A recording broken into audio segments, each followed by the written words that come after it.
The room was full of light, cameras flashing, laughter floating over crystal glasses. And then it happened. I don't know you. For words. Calm. Clear. Ice cold.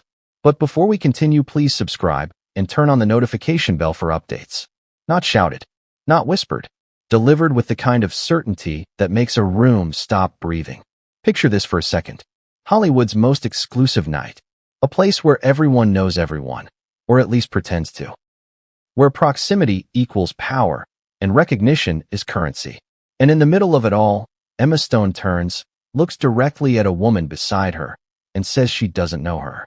That woman, according to multiple eyewitness accounts circulating online, was Meghan Markle. No raised voice. No dramatic gesture. Just a boundary drawn so sharply it cut through the noise of the entire venue. Ask yourself this.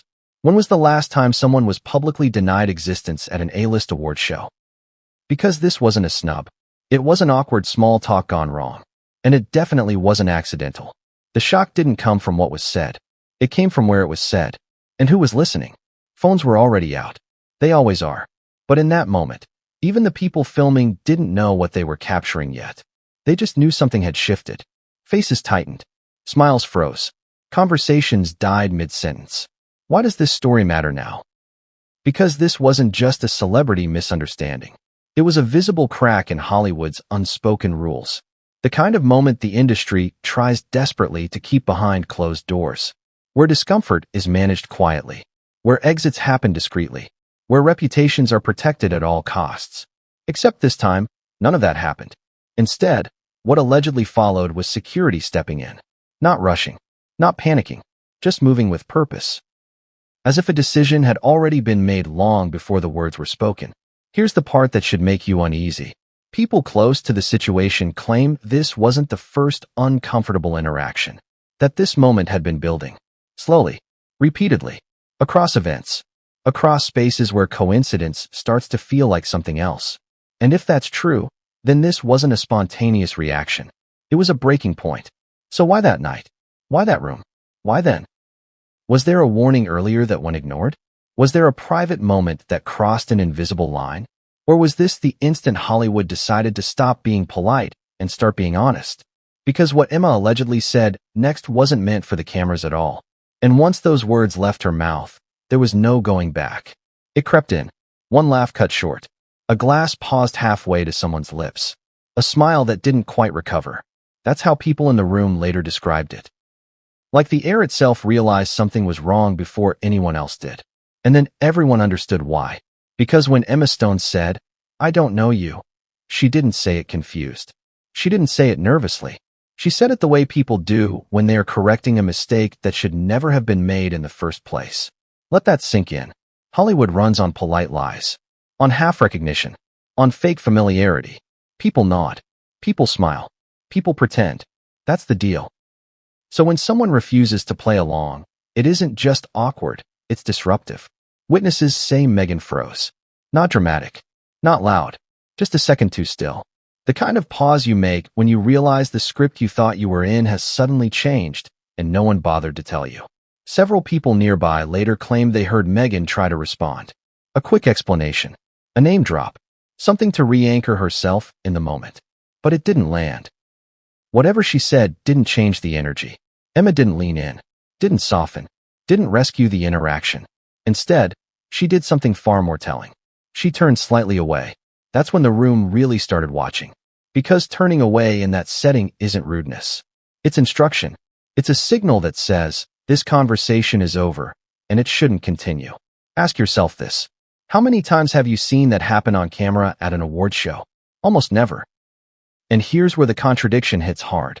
Meghan Markle is not someone people fail to recognize. Not accidentally. Not casually. Which means, if Emma truly didn't know her, that says one thing. But if she did know her and chose to say that anyway, that says something else entirely. People closest to the interaction say Emma's expression didn't change. No anger. No panic. Just resolve. The kind that comes after patience has already been used up. And then came the movement. Not fast. Not chaotic.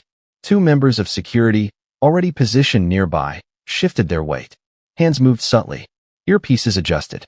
It wasn't reactionary. It looked rehearsed. Which raises the question no one in that room wanted to ask out loud. How long had this been anticipated? Because security doesn't step in unless they've been told to. And they don't get told to unless something has already happened behind the scenes. Something that made this moment inevitable. And just before security closed the distance, Emma reportedly said one more sentence. Not to Meghan, but to the people meant to handle situations exactly like this. What she said next didn't echo across the room, but it changed everything that followed. It always starts with a question people ignore. What are the odds? What are the odds of running into the same person again and again in spaces where access is tightly controlled? Not public streets, not random restaurants, but invitation-only rooms, private receptions, back hallways where schedules don't overlap unless someone makes them. At first, it feels flattering, coincidental, harmless, until it doesn't. According to multiple accounts circulating among industry insiders, this moment at the awards wasn't the beginning of the story. It was the end of a very quiet build-up that had been happening for months. Here's what makes this uncomfortable. People close to Emma Stone say she is famously private. Not guarded in a dramatic way, just careful. She keeps a small circle. She avoids unnecessary exposure. She doesn't linger where she doesn't feel comfortable. And when something feels off, she removes herself early. Except this time, removal wasn't working. There were allegedly earlier encounters. Brief, polite, easy to dismiss. A shared room here. A nearby seat there. A conversation that went on just a little too long. At first, no one thought much of it. Hollywood is small. Everyone overlaps. But then the pattern started to form. Same events. Same timing. Same presence. Always close enough to notice. Never close enough to confront. Ask yourself this. How many coincidences does it take before your instincts start speaking louder than your manners? Insiders claim Emma began adjusting her movements. Arriving later. Leaving earlier. Changing where she stood during events. And still, the overlap continued. This is where the tone shifts. Because the accounts say Emma wasn't rude. She wasn't confrontational. She didn't escalate. She did what most people do when they sense discomfort but don't want drama. She minimized. Short replies. Neutral expressions. Polite distance. But distance only works if both people respect it. And according to whispers behind the scenes, that wasn't happening. The contradiction here is striking. Meghan Markle is someone who understands optics, who understands boundaries when it comes to press, image, and control. Which makes the alleged persistence even harder to explain. Was it admiration? Networking? Misread signals? Or something more unsettling? That's the question no one wanted to ask out loud. Because calling something off in Hollywood is risky. Misinterpretation can become scandal. Silence feels safer. So people wait. They hope the situation resolves itself. Until it doesn't. Sources say there was a moment earlier that night. Not public. Not filmed. A quiet exchange where someone close to Emma reportedly intervened. A warning delivered softly. A suggestion to give space. And here's the part that changes everything. That warning, according to those same sources, was ignored. Which means when Emma spoke those 4 words later, I don't know you. It wasn't confusion. It was clarity. And clarity only arrives after patience has already been exhausted. Because by the time security starts watching instead of mingling, the decision has already been made. And security was watching. Security never rushes unless there's danger. And that's what made this moment so unsettling. Because when they moved, it wasn't chaotic. It wasn't loud. It was calm, deliberate, almost practiced. The kind of movement that tells you this wasn't a spur-of-the-moment decision. This was protocol finally being activated. People in the room said they noticed it before they understood it. A subtle shift. 2 figures stepping closer. Not to make a scene. To prevent one. Ask yourself this. How many times have you watched an awards show and seen someone quietly escorted out? Exactly. It doesn't happen unless something has already gone wrong behind the scenes. Witnesses say the approach was respectful. Low voices. A hand gesture indicating direction, not force. The kind of removal designed to minimize attention. But the irony is, at an event built entirely on attention, even the smallest deviation becomes impossible to ignore. Heads turned. Conversations stopped pretending to continue. And here's the part no one was prepared for. Meghan reportedly didn't resist. No shouting. No dramatic protest. Just confusion written across her face, followed by something far more damaging in Hollywood than anger.